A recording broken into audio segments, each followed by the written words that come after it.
Video में हम आज फेस वैल्यू, बुक वैल्यू और मार्केट वैल्यू और मार्केट प्राइस के बारे में बात करेंगे स्टॉक का। ये काफी कंफ्यूजिंग टर्म लगता है लोगों को, बट इसके काफी बेसिक डिफरेंसेस हैं जिसके बेसिस पे हम ये आइडेंटिफाई कर सकते हैं कि ये टर्म्स हैं क्या। स्टार्ट करते हैं सबसे पहले फेस वैल्यू से। एक्चुअली फेस वैल्यू डिसाइड करने का कोई हार्ड एंड फास्ट रूल नहीं है। एक्चुअली में जब कोई भी शेयर्स ओरिजिनली इशू किया जाता है या इवन कोई कंपनी जब एग्जिस्टेंस में आती है, तो जो भी उनका शेयर कैपिटल होता है वो हिस्सों में बटा होता है, क्योंकि नाम ही है उस कैपिटल का शेयर कैपिटल। तो उस कैपिटल के कितने हिस्से हैं, तो जो भी प्रमोटर्स हैं वो किसी भी एक, कोई इसका मैंने जैसे बताया कि कोई टेक्निकल इसका रूल नहीं है, कोई हार्ड एंड फास्ट रूल नहीं है। तो ये बहुत ही बेसिक नॉमिनल प्राइस होता है। हो सकता है एक शेयर को फेस वैल्यू दिया हो गया हो 1 रुपया या फिर 10 रुपया, ये और इस पे लिमिटेड 100 रुपए तक आप दे सकते हो। अब जो स्टॉक एक्चुअल में मार्केट में इश्यू होता है, आप देखेंगे वो प्रीमियम पे होता है। प्रीमियम का मतलब क्या है, जैसा मैंने आपको बताया कि फेस वैल्यू है 10 रुपया, और जब पब्लिक से पैसे लेने के लिए आईपीओ इशू किया जाता है, इनिशियल पब्लिक ऑफर, तो उस टाइम में हो सकता है उस स्टॉक का प्राइस जो सेट किया गया है, इशू प्राइस, वो 500 है। इसका मतलब वो जो आपके पास शेयर सर्टिफिकेट आएगा उस पे जो मेंशन होगा उस शेयर का प्राइस, वो 10 ही होगा face value, but it has been issued on the premium, right. 490 rupees का प्रीमियम है पर शेयर। सो ये जिस भी रेट पे इश्यू होता है इन्वेस्टर्स को, पब्लिक को, मार्केट में, उसे हम इश्यू प्राइस कहते हैं, राइट। अब बुक वैल्यू क्या है? ऑल राइट, जब कंपनी, कोई भी कंपनी है, जो उसका बैलेंस शीट देखेंगे तो एक तरफ आपको दिखता है कि उसके क्या क्या लाइबिलिटीज हैं। लाइबिलिटीज का मतलब कि आपके ऊपर रिस्पॉन्सिबिलिटी है ये सारी चीजें पे बैक करने की, राइट। और दूसरी तरफ आपको दिखता है असेट्स। असेट्स का मतलब होता है कि जो आपके पास लाइबिलिटीज थी, जिस जिस फॉर्म में आपके पास पैसे आए, शेयर कैपिटल रेज करके, ओनर्स का अपना फंड था उससे, बैंक लोन आपने ले रखे हैं, डिबेंचर्स या बॉन्ड्स इश्यू कर रखे हैं, या आपके शॉर्ट टर्म क्रेडिटर्स हैं, तो उन सब से जो पैसा आया वो यूटिलाइज कहां हुआ, तो उसके अगेंस्ट में हमारे पास असेट्स होता है।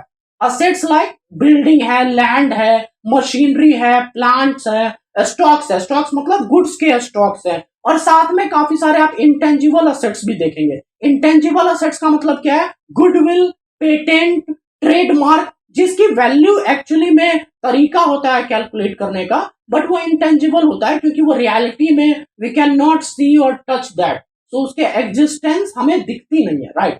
तो अब बुक वैल्यू हम कैसे कैलकुलेट करते हैं, इस पे मैं पहुंचता हूं। मैंने आपको बताया लाइबिलिटीज क्या है और असेट्स क्या है। तो जब कंपनी कोई भी लिक्विडेट होगी, लिक्विडेट का मतलब होता है कि सपोज बैंक्रप्सी फाइल करना है, या ऐसा टाइम आ गया कि कंपनी नहीं सस्टेन कर पा रही है और क्लोजर के कागार पे आ रही है, तो अब क्या होता है कि जो भी असेट्स है उसको बेच दिया जाएगा, क्योंकि लाइबिलिटीज जो भी हैं, जो भी कंपनी ने जहां जहां से बोरो कर रखा है, या जो शेयर कैपिटल जो पब्लिक से आया, उन सबको रिटर्न भी तो करना है। तो अब इसका कैलकुलेशन क्या होता है, जो मैंने बताया इंटेंजिबल असेट्स, उसको हम हटा देते हैं। हम मानते हैं कि चूंकि अब कंपनी ही बंद हो गई, तो गुडविल से क्या मिलेगा? कुछ नहीं, जीरो हो गया गुडविल। जो भी पेटेंट राइट्स है वो सब खत्म।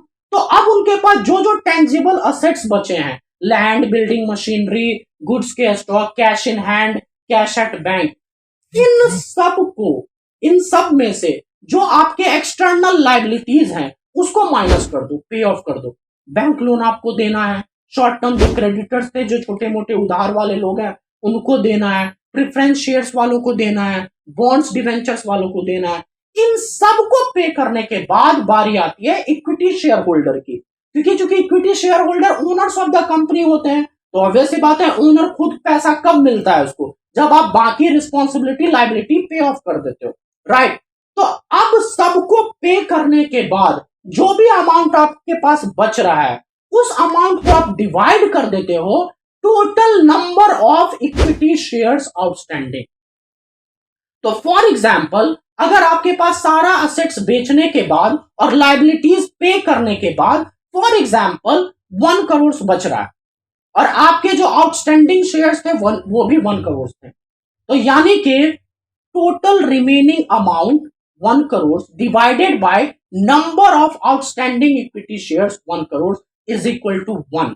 इसका मतलब बुक वैल्यू शेयर्स की क्या है, 1 रुपए, राइट। अब बात करते हैं हम मार्केट प्राइस की। मार्केट प्राइस वो प्राइस होता है जो आपको स्टॉक एक्सचेंज पे जो लिस्टेड शेयर है वहां रिफ्लेक्ट होता है। ये डिपेंड करता है बहुत सारे फैक्टर्स पे, डिमांड पे, सप्लाई पे, मार्केट सेंटीमेंट पे, एक्सटर्नल न्यूज पे, इंटरनल परफॉर्मेंस पे। तो जो डे टू डे प्राइस होता है पार्टिकुलरली किसी स्टॉक का, उसको हम मार्केट प्राइस कहते हैं। तो होपफुली ये वीडियो देखने के बाद आपको face value, book value, book issue price, market price, इनमें क्या डिफरेंस है क्लियर हो गया होगा।